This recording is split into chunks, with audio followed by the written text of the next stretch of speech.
Bonjour, bienvenue sur ma Moon Spirit. Dans cette vidéo, je voudrais vous parler d'un sujet qui me tient énormément à cœur.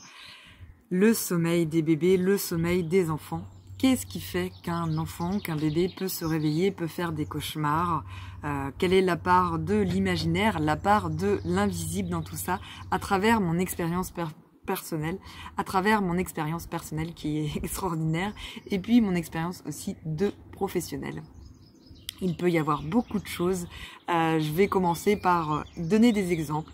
Bien souvent, quand il y a des grossesses arrêtées, donc des grossesses arrêtées, des avortements ou des fausses couches qui ont été mal vécues, il arrive très souvent que l'âme reste en fait dans le champ énergétique de la maman et peut provoquer du coup des difficultés. Ça peut aussi provoquer des difficultés pour la naissance. Parfois, ça peut expliquer qu'un bébé, par exemple, reste en siège ou a des difficultés plus tard de sommeil parce que du coup, l'âme est toujours là, le deuil n'a pas été fait, les émotions n'ont pas été vécues par les parents, par la maman bien souvent, mais ça peut aussi venir du papa.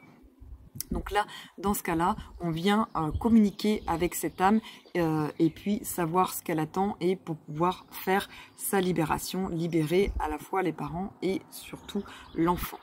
Il peut y avoir aussi un cas qu'on entend un peu moins parler, mais vous en entendez parler sur ma chaîne, ce qu'on appelle le jumeau perdu. Cela peut concerner les parents ou l'enfant. Donc le jumeau perdu, c'est quoi? C'est un embryon qui est venu au tout début de l'incarnation, mais qui n'a pas été jusqu'au bout de la grossesse et bien souvent on ne s'en aperçoit pas. Il peut y avoir juste un peu de saignement, mais pas forcément. Et comme c'est fait avant, en général, il repart avant la première échographie, bah, du coup, on n'a pas conscience, si ce n'est justement des symptômes. Et puis, de la communication, on peut communiquer avec cette âme et du coup, savoir le message et puis pouvoir ensuite libérer et expliquer à l'enfant aussi ce qui se passe parce que bien souvent, lui, énergétiquement, il a perçu cette âme et du coup, bah, il la cherche tout simplement. Et le fait de lui expliquer qu'il peut communiquer avec elle, mais que cette âme est repartie, bah, tout de suite, ça peut amener une libération et un soulagement pour toute la famille. Il peut y avoir aussi, et ça on en entend un peu moins parler, des émotions qui sont stockées, qui sont restées sous forme d'entité. Et les émotions, ça peut être la tristesse, ça peut être des choses vécues difficilement, mais ça peut être aussi, et moi c'était le cas de mon fils, une entité de peur, quelque chose que j'avais vécu moi, de traumatique et du coup cette entité a m'a investi moi, donc m'a parasité pendant un moment, mais elle a aussi investi mon fils et du coup ça posait des problèmes pour mon fils. Donc là c'est aller communiquer avec cette émotion pour savoir ce qu'elle veut et puis ensuite pouvoir la libérer.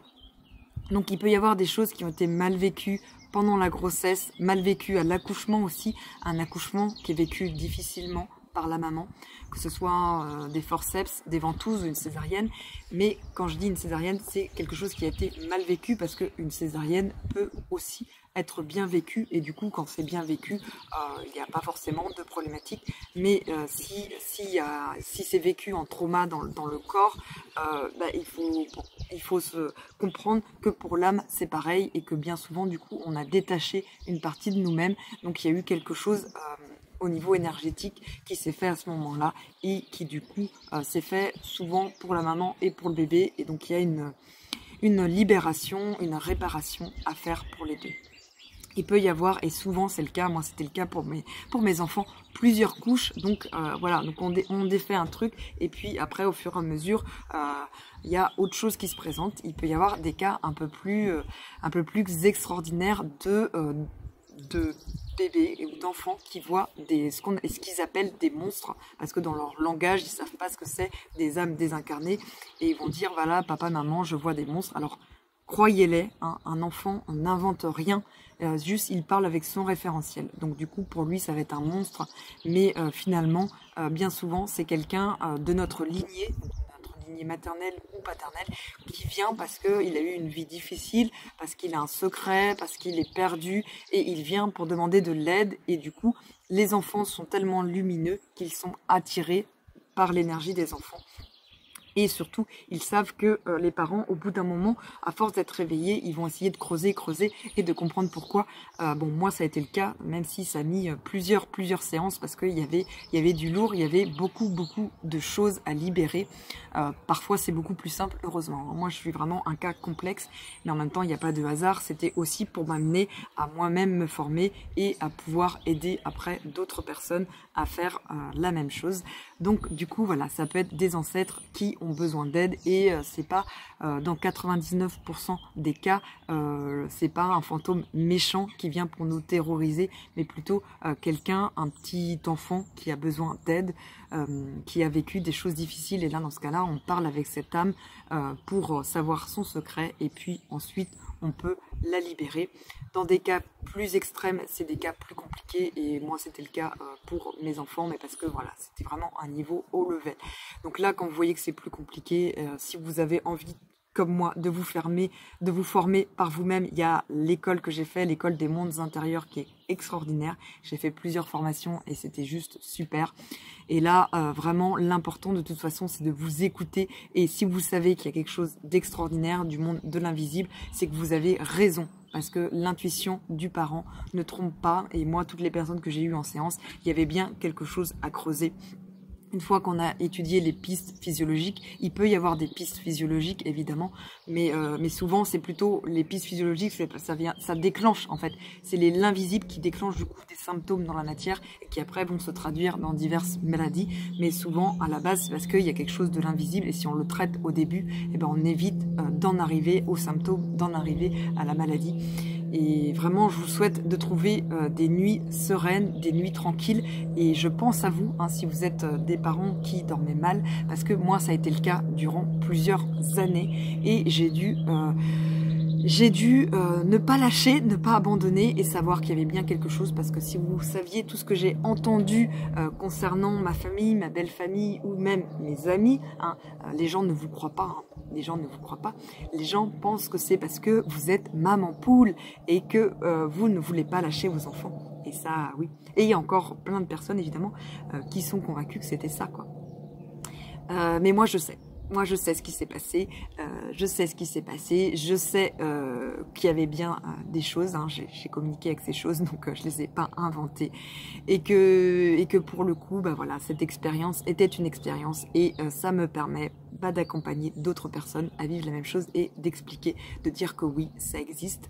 Et la dernière chose aussi que je voulais dire, c'est que cette chose-là est un peu drôle. Il y a eu aussi une fois où mon fils m'a dit, maman, un monstre est venu. Je dis, ah, encore un monstre, bon. Et puis dans la discussion, je dis, bah, il était comment ce monstre? J'essaye de savoir pour me donner des indices. Et il me dit, il m'a griffé les fesses. Et là, je me suis dit, ah d'accord. Bah, c'était mon chat, un chat que j'adorais, qui était parti et que du coup, il était resté dans le champ énergétique parce que à cause de mon chagrin, comme je l'aimais et j'étais vraiment très attachée à lui, c'est moi en fait qui le retenais. C'est pas lui en général. Quand les animaux, s'ils restent, ça veut dire que c'est nous qui les retenons. Et c'est vrai que j'avais pas pris conscience que je retenais mon chat.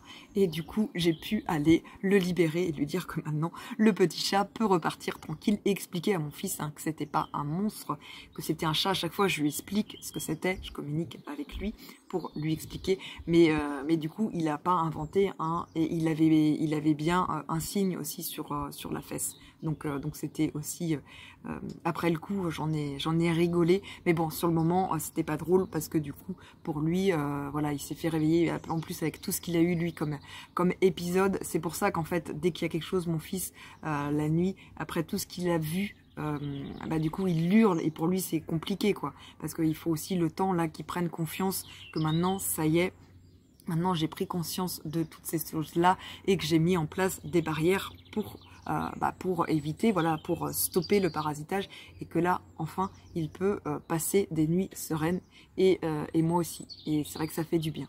Donc parfois il faut plusieurs séances mais quand on y arrive, quand on arrive à bout, ça fait c'est extraordinaire, c'est extraordinaire. Extraordinaire. Si vous avez des remarques, des questions, je suis disponible. Prenez soin de vous. À bientôt.